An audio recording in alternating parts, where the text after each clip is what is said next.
been an incredible weekend in Las Vegas. Outstanding crowd here. It's pretty much in the bag at this point. Chelsea Gray. There it is. The Skills Challenge champions. Sabrina Ionescu. You bet. The greatest performance we have ever seen in this contest. And it is not even close. There is nothing more important you will see this weekend than that. There it is. BG is back. The MVP for this year, 2023 AT&T All-Star Game, goes to Gold Mamba Jewell Loyd with 31 points, an all-time record, 6 assists, 4 rebounds. Congratulations.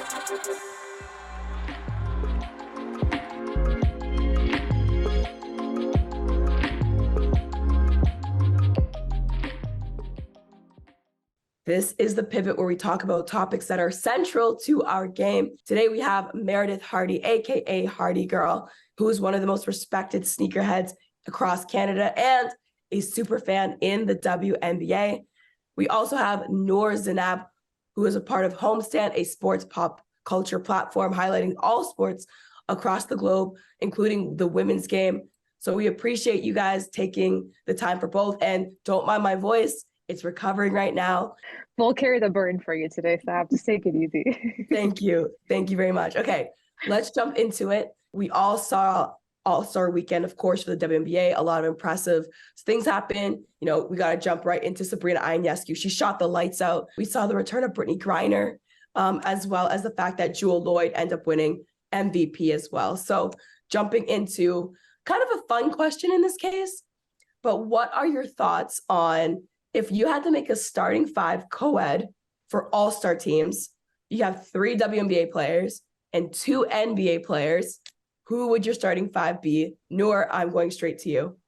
I love this question. I actually had never thought about it until you brought it up. So good job on creativity there, Savanna. I've been saying ever since I've seen her play, Chelsea Gray is better than any NBA player when it comes to being a point guard, when it comes to facilitating. I think NBA guards from today can actually take a note from her book, and she can run like drills in the summer or something where like Fred VanVleet, Paul George, whoever can go through and learn how to pass because she's so good at it. After that, I'll take one NBA player. We'll take Nikola Jokic, put him at center. He won MVP. He, back to back. He deserves it. Also won the championship. So we got to give him a little bit of flowers there. Forward, sorry. I'm going to give that to LeBron James. You kind of have to. I feel like if you put his face towards something, he's going to attract the attention that you're going to need. Small forward, I'm going to take Breanna Stewart. Okay. She's been doing amazing, but shooting guard.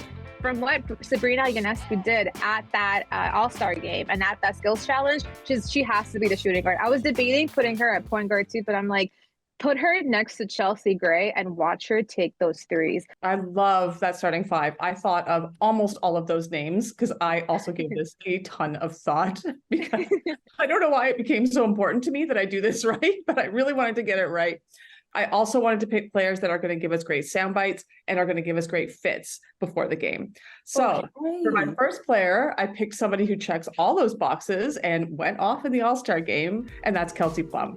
She always is going to deliver a good time. And then I also considered Chelsea Gray, but I was trying not to do an all aces team, even though a lot of aces did play in that All-Star game on the same team. But I had to go with A'ja Wilson. She's my number 1 player. I love her. I love her play. I think she's so much fun to watch. She's just a star every time she steps out on the court. So I had to see her in the game. If I'm picking A'ja, I got to pick Stewie. So there we do have a little crossover. Stewie to me was another obvious choice. She and I think A'ja are neck and neck for MVP in the league. You got to have both of them. I also thought about Jokic because I love him as a player and I think he'd be super fun in the game, but I decided to go with Giannis instead. Again, a fun guy. He's lots of fun on the court. I would love to see him with A'ja. I just feel like their dynamic would be really cool to watch on the court. And then I didn't pick Sabrina, but I did pick Steph. Because I think I also want to see that guard play with Steph on the court and with those players. I'm not sure that we're going to win, but I think we're going to have a great time on the court, which is kind of what I'm into in the All-Star game. I love that. Actually, it's funny because I was thinking I have to go Sabrina. You just have to after that performance. She just showed that she's not one of the best just in the WNBA, but in basketball right now. I'm an Asia Wilson girl. I just straight up, I am. In terms of my other one, Stewie, like she's a GOAT. Like she's really good. Like she's a coming up GOAT right now. I was actually gonna go with Giannis, and then because like we need, I love his athletic ability. He kind of filled the gaps where we're missing. And then I was actually going with Jewell Loyd for my 5. So can he stay healthy for that though? Hey, listen here, hater. You gave me at LeBron, okay? I'm gonna throw it back. Well, thank you guys so much, because this has been just so much fun. I just love, playing with these types of concepts. And I mean, hey, like it would be actually pretty cool to see something like this happen.